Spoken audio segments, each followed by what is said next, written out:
today I'm going to talk to you and explain to you what the 144,000 really are, because I'm not sure that, and there might be some people out there that get it. I think there are, because I think there are some people that are waking up that came here on this mission with myself and are seeing and understanding what I know and understand, which I think is great. I'm excited, finally. So the 144,000 is, number one, that is an even number because the universe is always balanced. It's always even. There is always not just one, there's an other. Because if you only have one, then you have God. God is the ultimate oneness. But then from God, God created two, and those two created 8, and then so on and so forth, which are what you would call a soul. A soul is, to me, it looked like a flow of energy, a river of gold energy that was somewhat plasmic, but had essence, sentience. And this energy in these souls goes to these different simulations within the universe, and they animate the forms on these different simulations. So I brought to you from my cabinet in the kitchen a little example to give you somewhat of an idea of what these simulations are like. Because the souls, this is what a soul is like. A soul is like, imagine Earth. Earth has all these trees on it. And all these trees are different in every way. No tree is exactly the same. Just like no human is exactly the same. A soul is like the earth that is the energy that provides the life force for the trees or the beings for it to survive and animate. That's what a soul is. And so this soul has trillions, an uncountable number of beings. Like, I don't even know how many trees are on this planet. Like, I don't think anybody knows because it's so many. But that's the number of beings that this soul is animating in different simulations, different realities. Just to give you a little bit of perspective there. So these simulations, which you are in one of these simulations, it is like the Truman Show. It's like a dome. It's a bubble. You are literally encased in a jar. That's why I brought these out of my cabinet to give you an idea of what these simulations in the universe look like. None of them are the same. Every single one has different experiences, different types of beings, different types of levels of advancement. And so the thing about the soul, listen, my soul is animating me in this form, in this particular simulation, at this particular time. There were 5 others that my soul had put her energy into in order to grow, expand, and also transform. And then the point is for one of us to get to the point of this level of understanding and embody that energy, and that was me. So out of the 5, the others exist. Some of them are not around anymore, these individuals, these other bodies, but I am the only one left. I am one of the 144,000 in this one body, in this one simulation. But my soul also animates a body here in this simulation, or a couple of bodies, or a couple of bodies in the sprinkle realm, the sprinkle simulations with all the other sprinkles. or the peanuts, which I ate a lot of them. She also animates some of the peanuts in this simulation. So maybe you've experienced this when you kind of drift off into your mind and you're like, where am I going? You're probably connecting into your greater self. I don't think of it as a higher self, because higher means you just limited it to that one level. Doesn't work like that. It's up, down, in, out, all around. The universe is just this, it's like the ocean. The depths of the ocean here are not explored. Why? Because as humans, you can't get there. It's impossible. You have no idea what's down there. That's how the universe is. It's a void being explored. And so these souls create different simulations with different beings to experience different lives. You have past lives in this simulation. You have past lives in this simulation. You have past lives in this simulation, this simulation. If you're one of the 144, which is a soul. I hope this is making sense. Which is fascinating. It's fascinating because I'm able to time space jump into different bodies, into different realities. It's because I'm able to move my consciousness there because I'm part of the whole. But I can also stay singular in this simulation at this moment and this time in this reality. I have the flexibility and the knowing and the know-how to do that. Now, if you are one of the 144, which are here, which have come here for a very specific mission, a very specific purpose, because this particular simulation encountered a virus.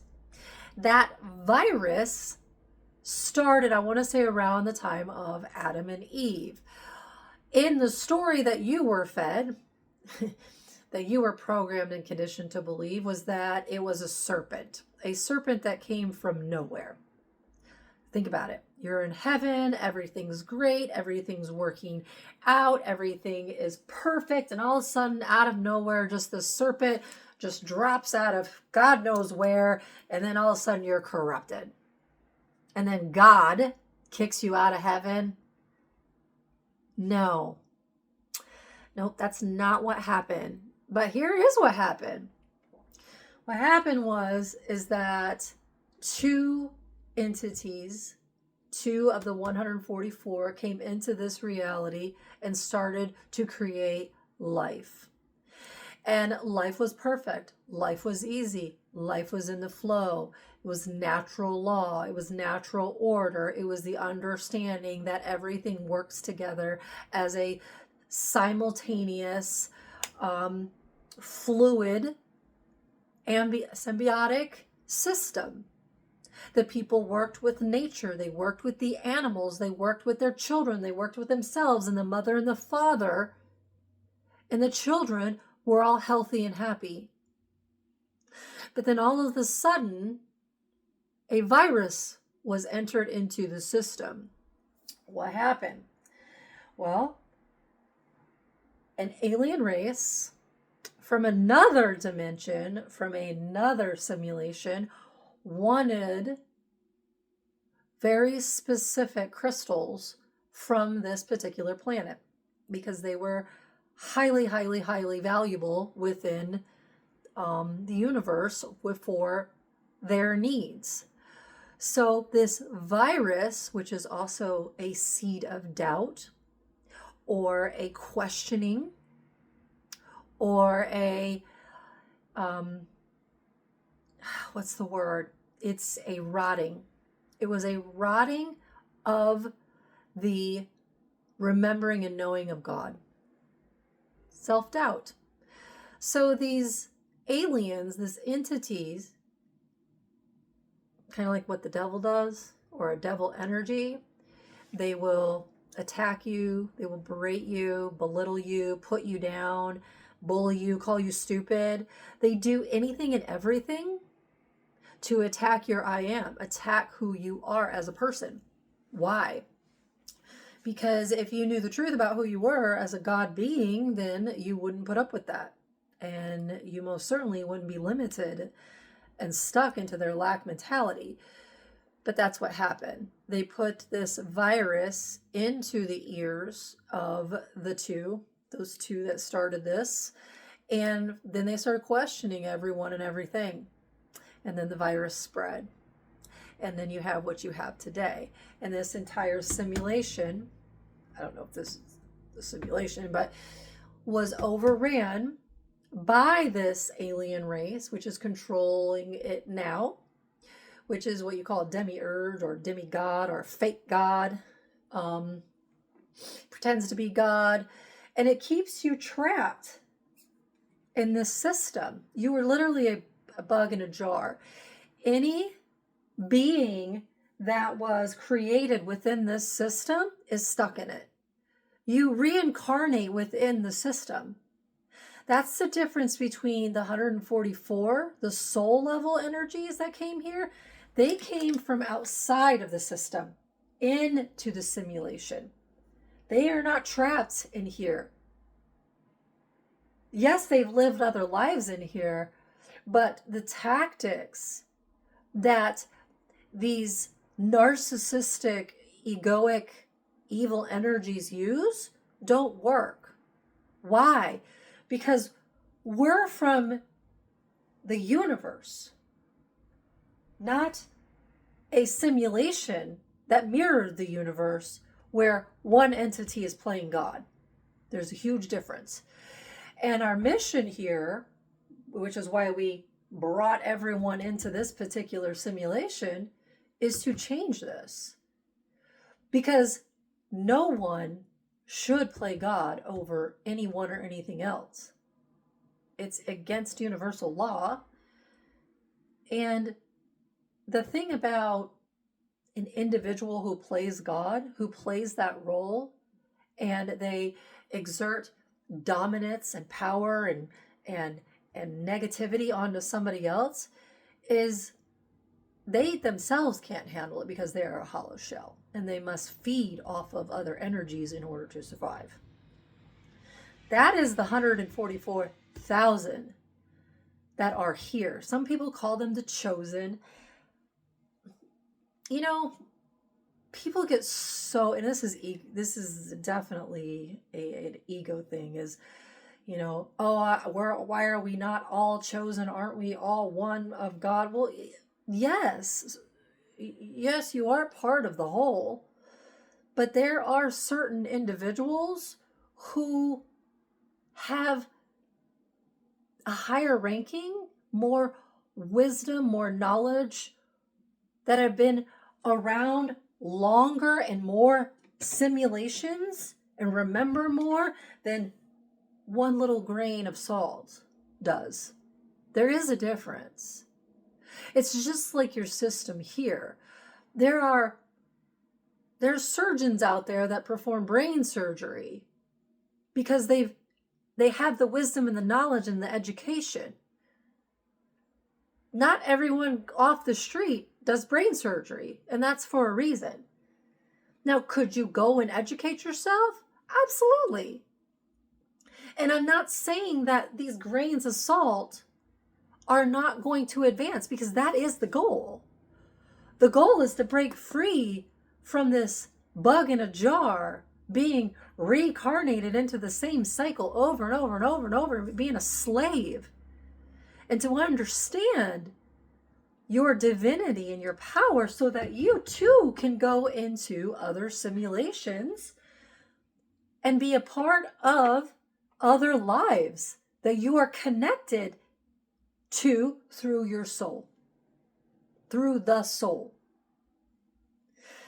But in order to do that, we had to bring everybody here, the 144.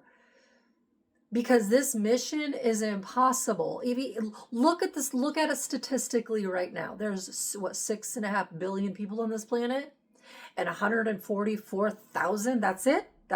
Just 144. That's like one penny. Like you're so outnumbered, it's sick. It's just, it's crazy. But imagine if you were just the one, like Buddha. Okay, Buddha reached enlightenment. I've reached enlightenment. Yeah, I had all this knowledge and wisdom, but did Buddha really change anything? A religion was created out of it, which a religion that is morphed into other branches of the religion. But the knowledge and the wisdom and the knowing that he gained, the awareness, was that given to others, passed to others? Were others able to gain that enlightenment? No. Same with Lao Tzu. Same with Jesus. And Jesus is a whole nother story. But Jesus didn't save anybody. Nobody could do the things that he supposedly could do. He didn't save anybody. He couldn't even save himself, let alone anybody else. So that's why the 144,000 are here. Are you chosen? Who cares? Who cares? There is a huge difference. And I see this in fake healers, and Teal Swan is one of them, who pay thousands of dollars to come to my retreat, and I will show you the way. I'm your savior. I'm the one that knows. I'm the enlightened being, and you should follow me. John of God. Shall I name more? Pay me, because I'm the enlightened being and I know better. Whereas someone like myself who's like, you don't have to pay me. I operate this way every day. Every day, every moment of my life, I am what I am. I am a healer, and everyone that comes into my reality, they know it. They may not like what they're going through at the moment because they're going through a purge, because they have to bump up or bump out of my reality. But I am what I am. I don't have to prove anything to anybody. I already know. Because I'm not an ego hollow shell that has to be propped up by others. I don't have a, what is it? Not the ego. I don't have a persona that I have to manage. I don't give a shit what people think about me, because I know who I am, and your beliefs and your thoughts about me, those are yours, not mine. Period, end of story. It's not going to change who I am. Money's not going to change who I am. Where I live is not going to change who I am. People aren't going to change who I am. I am who I am. Period, end of story. You want to talk shit about me? You want to try to put me down, bully me, berate me? Okay. Just understand, you're just hurting yourself. I am who I am. I don't have a thin candy shell or persona or an ego. That's the difference. So why do I say that? Because am I chosen? I just am who I am. It's people who get annoyed or hurt or upset about others saying that, oh, they're chosen. That's a narcissistic tactic too. It's really scary how much confusion and delusion and distortion is out there in the spiritual world now. And it's not going to get any easier. So if you're not aligned with the truth of who you are, and you're not willing to see the truth of other people, it's going to be hard for you. But if you're a part of the 144,000 that came here that understood what I just went through today, you get it. And I do know that when we do come together and work together, it's like a puzzle. And each one of us is a piece of that puzzle that creates the tapestry, that creates the whole. And once all of the pieces are put together, think about that. Think about that. The 144,000 original creators of the universe coming together into one tapestry, under one simulation and one planet.